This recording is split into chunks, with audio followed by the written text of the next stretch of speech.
अच्छा बच्चों, अब हमारे पास जो मेंस्ट्रुअल साइकिल के बाद का एक छोटा सा टॉपिक है वो मैं इसलिए करवा रहा हूँ कि ये इस टॉपिक से काफ़ी चीज़ें आ सकती हैं क्योंकि इसमें हार्मोन्स का जिक्र है बच्चों। सही है। अब जैसे आप लोग देख रहे होगे, इस टॉपिक का नाम है birth and after birth. Birth and after birth यानी कि अगर प्रेगनेंसी स्टेब्लिश हो जाती है फिर कौन से हार्मोन्स निकलते हैं, प्रोजेस्टेरॉन का क्या रोल होता है, एंडोमेट्रियम के साथ क्या होता है। तो बेटा इसमें बहुत सारे पॉइंट्स हैं। तो सबसे पहले बच्चों ये देख लो कि यहाँ से स्टार्ट करते हैं। मैं इसको थोड़ा जूम करता हूँ। प्रोजेस्टेरॉन ऑब्वियसली ज़्यादा सिक्रीट होगा, यानी कि कॉर्पस ल्यूटियम जो है वो डीजेनरेट नहीं हुआ कॉर्पस एल्बिकेंस में। कॉर्पस ल्यूटियम अपनी जगह पे मौजूद है और वो भर भर के एक हार्मोन प्रोड्यूस कर रहा है, प्रोजेस्टेरॉन। क्योंकि फर्टिलाइजेशन हो चुकी है तो अब प्रेगनेंसी स्टार्ट हो जाएगी और प्रेगनेंसी में प्रोजेस्टेरॉन ज़्यादा रहता है। ठीक है बच्चों। अच्छा, अब प्रोजेस्टेरॉन जब ज़्यादा रहता है इसमें, तो प्रोजेस्टेरॉन ज़्यादा होने का फ़ायदा क्या है, ये एंडोमेट्रियम को भी क्या करेगा, थिक करेगा। प्रेगनेंसी स्टार्ट हो गई है और ये यूट्रस को भी क्या बनाएगा, ज़्यादा रिसेप्टिव बनाएगा इम्प्लांटेशन के लिए। रिसेप्टिव मतलब ज़्यादा उसको काबिल बनाएगा कि प्रॉपरली जो जायगोड है वो एंडोमेट्रियम में एम्बेड हो जाए। हाँ जी अनस साहब आ गए। जी सर, असल में पता नहीं मेरी किस डिवाइस में व्हाट्सएप ऑन हुआ हुआ, उधर लिंक पहुंच गया, मुझे नोटिफिकेशन ही नहीं भेजा। कोई मसला नहीं, कोई मसला नहीं, अभी मैंने स्टार्ट किया था। भाई देखो, प्रोजेस्ट्रॉन जब ज़्यादा होता है यानी कि प्रेगनेंसी स्टार्ट हो जाती है तो प्रोजेस्ट्रॉन पूरे 9 मंथ्स ज़्यादा रहता है। और वो क्या काम करता है, वो एंडोमेट्रियम को थिक करता है। प्रेगनेंसी स्टार्ट हो जी चुकी है ऑब्वियसली, और यूट्रस अब ज़्यादा रिसेप्टिव हो गया है, ये रिसीव करने के काबिल हो गया है जायगोट को। और जब जायगोट यूट्रस से अटैच हो जाता है, इस प्रोसेस को क्या कहते हैं, इम्प्लांटेशन। सही है? अच्छा, एक और भी चीज़, ये इस टॉपिक का नाम दोबारा बता देता हूँ। इस टॉपिक का नाम है बर्थ एंड आफ्टर बर्थ, पूरा जो व्हाइट पेज पे लिखा हुआ था ना ये। यानी कि अभी प्रेगनेंसी स्टार्ट हो चुकी है तो अब क्या क्या होगा, हार्मोन्स काफ़ी ज़्यादा हैं इसमें। तो बेटा जब प्रेगनेंसी स्टार्ट हो चुकी है तो प्रोजेस्टेरॉन तो रहेगा ही रहेगा। और कौन कौन से हार्मोन्स हैं जो मतलब आते हैं नए नए। तो देखो बेटा, हमारे पास एक हार्मोन यहाँ लिखा हुआ है HPL। इसका फुल फॉर्म लिखा हुआ है human placental lactogen. Human placental lactogen एक ही हार्मोन है जो कि निकलता है कहाँ से, प्लेसेंटा से। अब तुम पूछो सर प्लेसेंटा क्या चीज़ है। तो भाई वो जो एम्ब्रियो है, जो जायगोट के बाद एम्ब्रियो बनता है इन शॉर्ट, तो उस एम्ब्रियो के दरमियान में और यूट्रस के दरमियान में एक मसल प्रोड्यूस होता है, एक मसल आता है, एक ऑर्गन है समझो, उस ऑर्गन का नाम होता है प्लेसेंटा। सही नजर आ रहा है ये प्लेसेंटा, प्लेसेंटा। सही है। ये आपके पास एम्ब्रियो है, खुश है क्योंकि ये उसकी बर्थ होने वाली है कुछ टाइम बाद। और ये वाली जो साइड है, ये यूट्रस की साइड है। तो देखा जाए प्लेसेंटा, एम्ब्रियो और यूट्रस के दरमियान में क्या है, एक कनेक्शन है। ये वाली जो पूरी साइड है प्लेसेंटा की, ये अम्मा वाली साइड है। ये वाली जो पूरी साइड है ये एम्ब्रियोनिक या बच्चे की साइड है। जो प्लेसेंटा है इसकी खास बात क्या है, इस प्लेसेंटा से गुजरती है नाफ, जिसको कहते हैं अम्बिलिकल कॉर्ड। आवाज आ रही है ना? आवाज नहीं आ रही मुझे तुम्हारी। इस प्लेसेंटा से गुजरती है बेटा नाव, जिसको जी बायो जी, मैं सुन कहते हैं। रहा था, असल में ओके माइक ऑन है। Okay okay. इस प्लेसेंटा से, इस टिश्यू से, इस ऑर्गन से, बेसिकली प्लेसेंटा एक ऑर्गन है। तो आपकी बुक्स में इसको ऑर्गन लिखा हुआ है, न्यूसिंग टेक्स्ट बुक बोर्ड में। तो ये बिल्कुल एक ऑर्गन है। से अभी मैं बताता हूँ इसको डिस्क्वाइड ऑर्गन क्यों कहते हैं। ये देखो यहाँ पे लिखा हुआ है डिस्क्वाइड ऑर्गन। डिस्क्वाइड का मतलब है एसिमेट्रिकल, यानी कि इसका कोई प्रॉपर शेप नहीं होता। लेकिन इस ऑर्गन की खास बात क्या है, ये दोनों के दरमियान का एक ऑर्गन है। एम्ब्रियो और यूट्रस के दरमियान बनता है, हर प्रेगनेंसी में बनता है, और उसके बाद बच्चा पैदा होने के बाद निकल भी जाता है। इस प्लेसेंटा में बहुत सारी क्या पाई जाती हैं, ब्लड वेसल्स। इसलिए मैंने इसको रेड से सही। बनाया था क्लास में।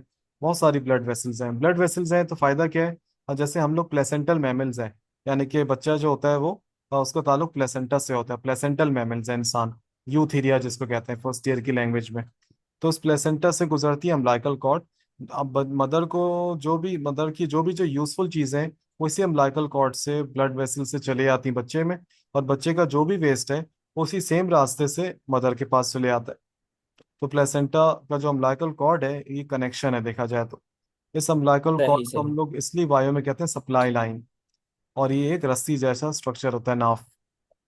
इस अम्बिलिकल कॉर्ड में आपको याद क्या रखना है, इस अम्बिलिकल कॉर्ड में दो अम्बिलिकल आर्टरीज होती हैं और एक अम्बिलिकल वेन होती है। लेकिन जिस तरह फर्स्ट ईयर में हमने पढ़ा था कि पल्मोनरी आर्टरी वाई देसी आर्टरी जिसमें डीऑक्सीजनेटेड ब्लड है, और पल्मोनरी वेन वाई देसी वेन है जिसमें ऑक्सीजनेटेड ब्लड है। तो उसके अलावा और भी हैं। अम्बिलिकल आर्टरी में भी आपको लग रहा होगा कि साफ खून होगा, क्योंकि आर्टरीज में तो साफ खून होता है, लेकिन ये भी एक एक्सेप्शनल जी केस जी। है। अम्बिलिकल आर्टरीज में भी कौन सा ब्लड है? डीऑक्सीजनेटेड। तो ये दो एक्सेप्शनल केसेस हो गए आपके पास, pulmonary artery and umbilical artery. वाहिद ऐसी आर्टरीज है जिनमें गंदा खून है। इसी तरह umbilical vein and pulmonary vein वाहिद ऐसी वेन्स हैं जिनमें साफ खून है। और अम्बिलिकल कॉर्ड में कोई नर्व नहीं होती, कोई नस नहीं होती, दर्द का सच एहसास नहीं होता। सही है। तो बच्चे और यूट्रस के दरमियान में कौन सा ऑर्गन लगा हुआ है? प्लेसेंटा। प्लेसेंटा के जी। दो एंड्स हैं, दो चेहरे हैं, एक चेहरा उसका बच्चे की तरफ है, एक चेहरा उसका यूट्रस की तरफ है।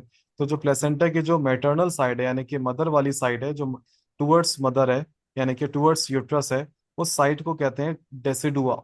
ये भी आपके सिन बोर्ड में लिखा हुआ है। तो प्लेसेंटा, एसिड हुआ।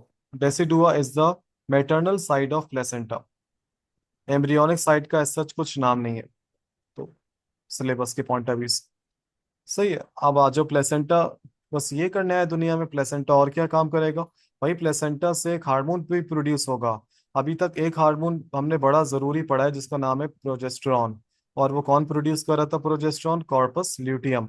अब जब जाइगोट वाइगोट एम्ब्रियो में बन जाता है, जब प्लेसेंटा बन जाता है, तो जब एम्ब्रियो के बाद, जब एम्ब्रियो यानी कि शुरू के 2-3 महीने के बाद जब प्लेसेंटा एस्टेब्लिश होता है, तो प्लेसेंटा कहता है कि अब कॉर्पस ल्यूटियम की जिम्मेदारी जो थी प्रोजेस्टेरॉन सिक्रीट करने की, वो जिम्मेदारी अब कौन ले लेता है? प्लेसेंटा। प्लासेंटा। प्लेसेंटा रिलीज करेगा प्रोजेस्टेरॉन। अब प्लेसेंटा रिलीज करेगा ईस्ट्रोजन। ईस्ट्रोजन का फायदा क्या होगा? वो भी एंडोमेट्रियम को थिक करेगा। अगर लड़की पैदा हो रही है तो development of female sexual characteristics, वो सब चीजें बाद में। लेकिन असल जिम्मेदारी प्लेसेंटा की कौन सी होती, क्या प्रोड्यूस करने की? अब प्रोजेस्टेरॉन। और प्लेसेंटा से एक और सही। हार्मोन भी निकलेगा बेटा, उसको कहते हैं HCG। HCG, इसका फुल फॉर्म है human chorionic gonadotropin hormone. Human chorionic gonadotropin, और H फॉर हार्मोन है, ये थोड़ा मिट जाता है ना। ये हार्मोन क्या काम करता है?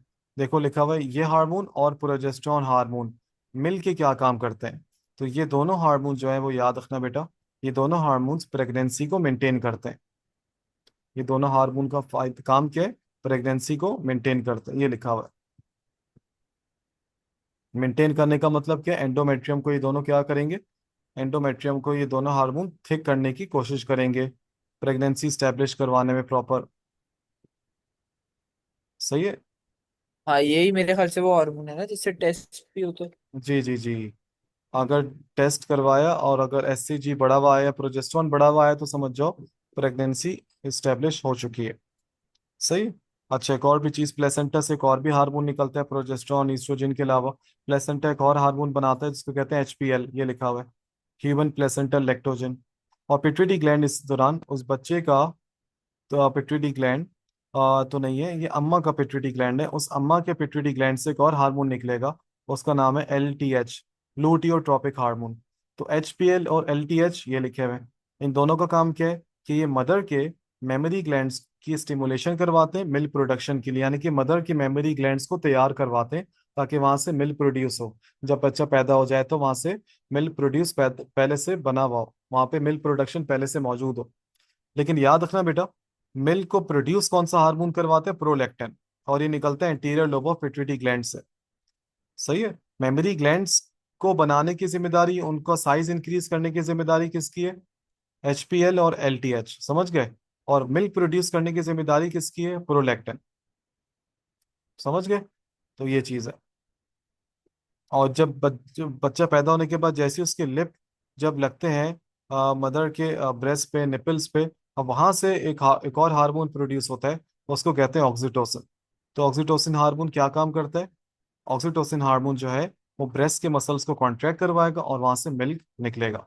तो मिल्क निकलवाने की जिम्मेदारी ऑक्सीटोसिन की है, मिल्क बनाने की जिम्मेदारी प्रोलैक्टिन की है, और मेमोरी ग्लैंड्स को तैयार करने की जिम्मेदारी HPL और LTH की है। सही। अच्छा, पूरे 9 मंथ्स जो एम्ब्रियो है बेटा वो 3 मेम्ब्रेन्स में रहता है, और 3 मेम्ब्रेन्स इसके ऊपर होती हैं, उनको कहते हैं एक्स्ट्रा एम्ब्रियोनिक मेम्ब्रेन्स। एम्ब्रियो भी बता देता हूँ, फर्स्ट मंथ से लेके सेकेंड मंथ तक के बेबी को एम्ब्रियो कहते हैं। From the beginning of third month वो बच्चा फीटस कहलाएगा। सही। तो एम्ब्रियो जो है वो तीन मेम्ब्रेन्स में कवर्ड रहता है। पहली मेम्ब्रेन का नाम है बेटा कोरियन। कोरियन। दूसरी मेम्ब्रेन का नाम है एमनियन। तीसरी का नाम है एलेंटॉइस। Korean, amnion, allantois. और एमनियन के अंदर एक फ्लूइड होता है बच्चों। उस फ्लूइड को हम लोग बायो में कहते हैं एमनियोटिक फ्लूइड, जो मैंने ब्लू कलर से बनाया हुआ है। जिस तरह हार्ट के अंदर पेरिकार्डियल फ्लूइड होता है, उसको शॉक एब्जॉर्बर है और उसको लुब्रिकेशन है, झटकों से बचाता है। तो इसी तरह एमनियन से निकला हुआ एमनियोटिक फ्लूइड उस बच्चे के लिए शॉक एब्जॉर्बर है। बम्प्स एंड जॉल्ट्स यानी कि वही झटकों से बचाता है। ठीक। सही। और ये जो एमनियन और एलेंटॉइस के दरमियान में जो जगह है, इस स्पेस को हम लोग बायो में कहते हैं एमनियोटिक सैक। ये पूरी स्पेस है एमनियोटिक सैक, जिसके अंदर एमनियोटिक फ्लूइड है। इसको लेबल करना, ये है लेबल यहाँ से बेसिकली, ये वाली लेबलिंग। सर थर्ड लेयर कौन सी है? थर्ड लेयर का नाम है एलेंटॉइस। एलेंटॉइस जो है वो आगे जाके इस तरह फोल्ड होती है, जैसे ये वाली है। ये आगे जाके इस तरह फोल्ड होती है कि यही इस बच्चे का अम्बिलिकल कॉर्ड बना देती है। तो इसीलिए एलेंटॉइस को हम लोग बायो में कहते हैं future umbilical cord. Future umbilical cord इसी से आगे जाके अम्बिलिकल कॉर्ड बन जाती है। एमनियोटिक फ्लूइड इतना जरूरी होता है कि अगर आप नोट करो बच्चों कि आपके 30 वीक्स और 40 वीक्स, यानी कि 30 वीक जो हो गए उसमें तकरीबन 800 ml है। और अगर हम थोड़ा और आगे आ जाएं, 400 वीक, सॉरी 40 वीक, तो ये तकरीबन 600 ml बन गया। आप ये देखो बस। तो 30 वीक और ये 40 वीक क्यों कम हो जाता है? क्योंकि याद रखना बेटा, बच्चा भी तो इस्तेमाल कर ही रहा है ना एमनियोटिक फ्लूइड।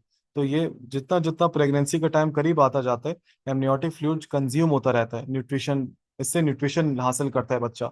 बच्चा बड़ा हो रहा है तो फ्लूइड वो इनटेक कर रहा है, तो वो इसमें थोड़ा कम हो जाता है, 800 से 600 ml। सही। ये था आपके पास एक और चीज।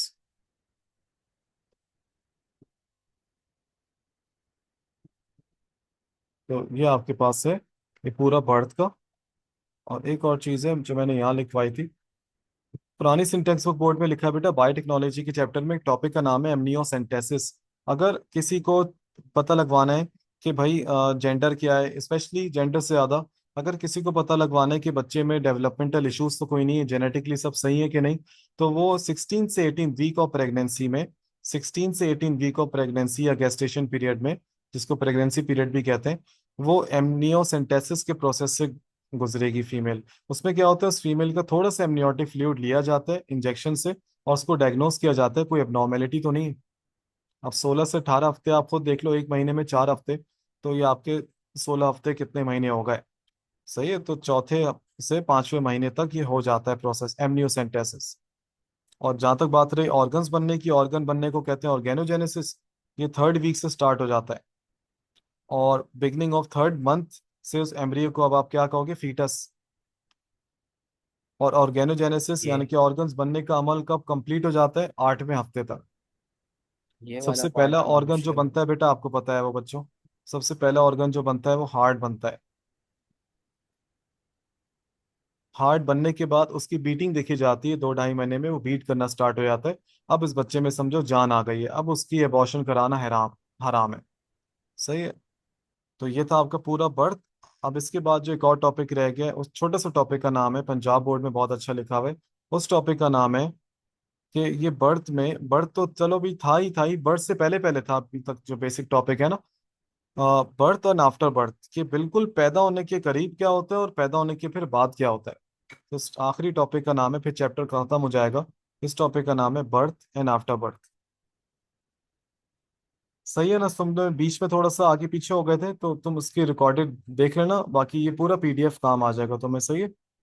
तो ये मैं इसको अभी रिकॉर्ड कर रहा हूँ, और अभी इसको थोड़ी देर में अपलोड कर रहा हूँ, ताकि तुम्हारे रिप्रोडक्शन चैप्टर क्या हो जाएगा इंशाल्लाह आज की डेट में। इसको कोशिश करना खत्म फिर हो जाएगा। कंप्लीट कर लो बेटा। सही है। फिर इसके बाद में स्टार्ट जी जी सर। करवाऊंगा सेकेंड ईयर का एक और चैप्टर। उस चैप्टर का नाम है नर्वस कोऑर्डिनेशन। सर ये मुझे बता दें, नर्वस कोऑर्डिनेशन की आप वेडनेसडे को क्लास लेंगे? वेडनेसडे बेटा अगर तो मैं कोचिंग 2:30 बजे चले गया तो समझो मेरे पास टाइम नहीं होगा फिर। और अगर मैं 6 बजे गया तो 6 से पहले फिर मैं क्लास ले लूंगा। ये मैं तुम्हें वो इंशाल्लाह सही है। बता दूंगा वेडनेसडे हाँ, 10-11 बजे तक। सही है। सही है, सही है। डन है। मैं जब तक उसकी रिकॉर्डिंग देख लूंगा जो आप बिल्कुल। बता रहे थे ना। अनस तुम रिप्रोडक्शन बेटा निपटा दो। ये सिर्फ एक दिन का है, ज्यादा कुछ नहीं। देखो तुमने आज मेन टॉपिक तो पढ़ लिया मेंस्ट्रुअल साइकिल। अब तुम्हारे पास थोड़ा सा रहा, मेल फीमेल और एसटीडी। तो बेटा वो तो 20-22 मिनट में कंप्लीट हो जाएगा आराम से। असल टॉपिक तुमने जी पढ़ जी। लिया। असल टॉपिक सबसे ज्यादा ये था बड़ा, मेंस्ट्रुअल साइकिल और बर्थ आफ्टर बर्थ। ये इतना ज्यादा है नहीं, लेकिन करना जरूर प्लीज, क्योंकि इसमें हार्मोन्स का जिक्र है और ये किप्स में बहुत आए हुए सवाल आते इसके हार्मोन से रिलेटेड, इसलिए कह रहा हूँ। सही। बस अभी मैं थोड़ी देर में लास्ट लेक्चर भी रिकॉर्ड कर रहा हूँ, बस फिर सबको एक साथ मैं इसकी प्लेलिस्ट तुम मैं शेयर कर दूंगा। अलग अलग शेयर करने से अच्छा इसकी प्लेलिस्ट बना के प्लेलिस्ट का लिंक सेंड कर दूंगा। ठीक है अनस बेटा। तो नर्वस कोऑर्डिनेशन ठीक मोस्ट है। प्रोबेबली इंशाल्लाह पूरी कोशिश है वेडनेसडे से स्टार्ट कर लें। सही है। ठीक है सही। अनस बेटा, ख्याल रखना अपना। अल्लाह हाफिज। ओके सर, अल्लाह हाफिज। अल्लाह हाफिज बेटा।